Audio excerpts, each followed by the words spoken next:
Hi అండి, అందరికీ welcome to our YouTube channel. It's me Kalyani Satish Telugu channel. ఈరోజు నేను ఒక కొత్త రెసిపీతో మీ ముందుకు వచ్చాను. కరివేపాకు పొడి పచ్చడి ఎలా చేయాలో చూపిస్తాను. ఇది నిల్వ కూడా ఉంటుంది. 15 days 20 days వరకు నిల్వ ఉంచుకోవచ్చు.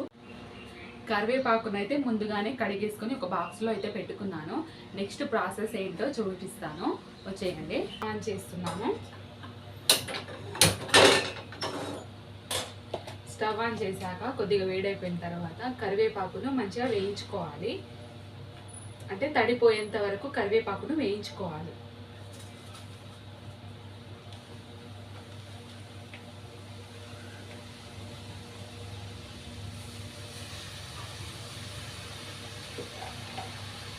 కరివేపాకును వేయించడం వల్ల తడి మొత్తం కరివేపాకుని మొత్తం వాటర్ అంతా మొత్తం పీల్చుకునే వరకు, అంటే వాటర్ అంతా డ్రై అయ్యేంత వరకు కరివేపాకును మంచిగా వేయించుకోవాలి.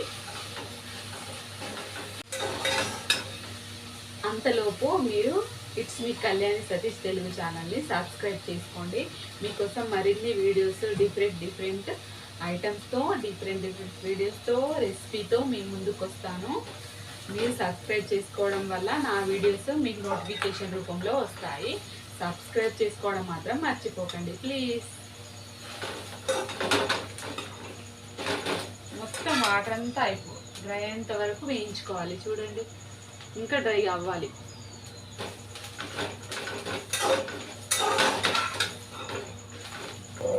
మొత్తం వాటర్ అంతా వెళ్ళిపోయిన తర్వాత కొద్దిగా ఆయిల్ వేసుకొని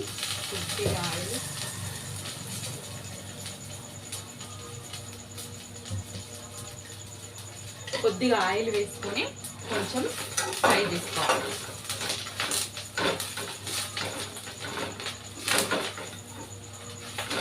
ఆయిల్ వేయడం వల్ల అంటే క్రిస్పీనెస్ వస్తుంది. ఇప్పుడు మనం ఆయిల్లో వేయడం వల్ల కరివేపాకు క్రిస్పీగా అవుతుంది కదా, అదే అందుకే ఆయిల్ వేయడం వల్ల కొద్దిగా కరివేపాకు అన్నది కొంచెం క్రిస్పీనెస్గా వస్తుంది.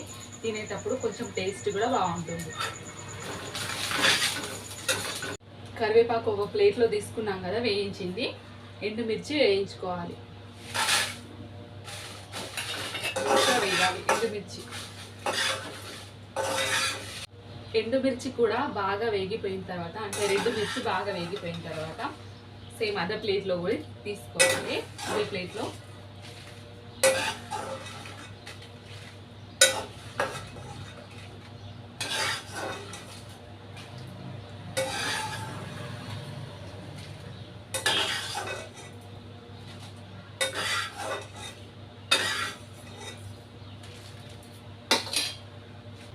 నెక్స్ట్ పల్లీలు కూడా వేయించుకోండి. కొద్దిగా ఆయిల్ వేసుకోండి.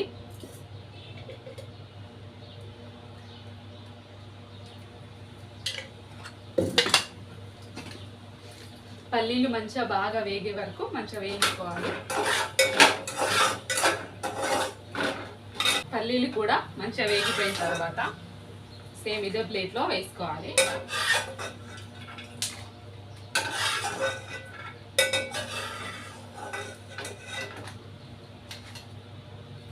తర్వాత నెక్స్ట్ శనగపప్పు కొద్దిగా,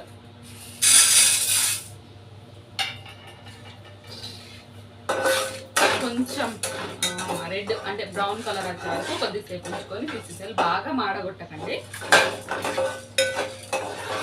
పప్పు తొందరనే వేగిపోతుంది కాబట్టి కొద్దిగా వేయించిన తర్వాత తీసేసేయండి. అన్నీ ఒకటేసారి వేయించవచ్చు, కానీ అన్నీ ఒకటేసారి వేయడం వల్ల అన్నీ వేగవు కాబట్టి ఒక్కొక్కటి వేయించుకుంటేనే మంచిగా వేగుతాయి. కాబట్టి శనగపప్పు కూడా వేగిపోయింది, దాంట్లో వేసుకుంటున్నాను.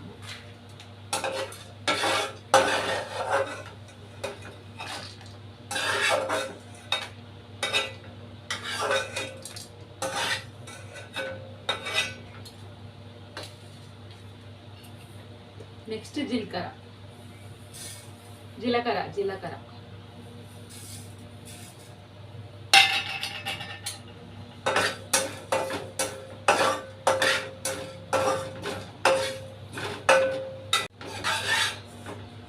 జీలకర్ర వేగిపోయింది, తీసేస్తున్నాను.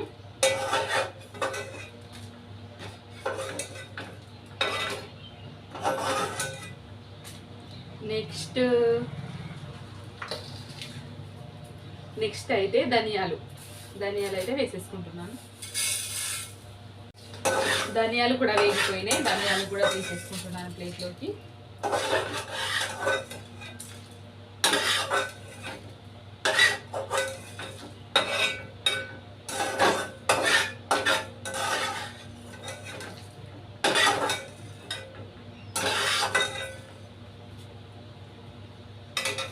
ఓకే, ఫైనల్గా చింతపండు లేనిదే పచ్చడి కాదు. అంటే పుల్లగా ఉండాలంటే చింతపండు అయితే వేసుకోవాలి.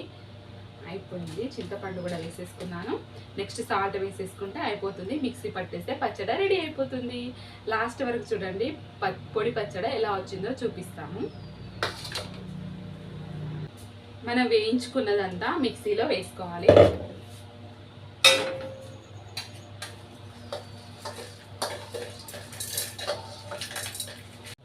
ఓకే, మొత్తం మిక్సీలో అంతా వేసేసుకున్నాను. లాస్ట్లో ఉప్పు వేసుకుందాం. సాల్ట్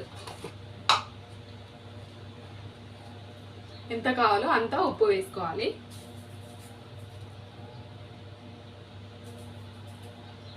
ఎక్కువ కాకుండా చూసుకోండి.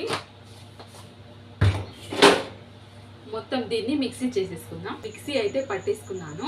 పౌడర్ అయితే అయిపోయింది. చూడండి పౌడర్. ఈ వీడియో మీకు నచ్చినట్టయితే ఒక లైక్ ఇచ్చి వెళ్ళండి. మరిన్ని ఇంట్రెస్టింగ్ వీడియోస్ కోసం సబ్స్క్రైబ్ కూడా చేసుకోండి ప్లీజ్.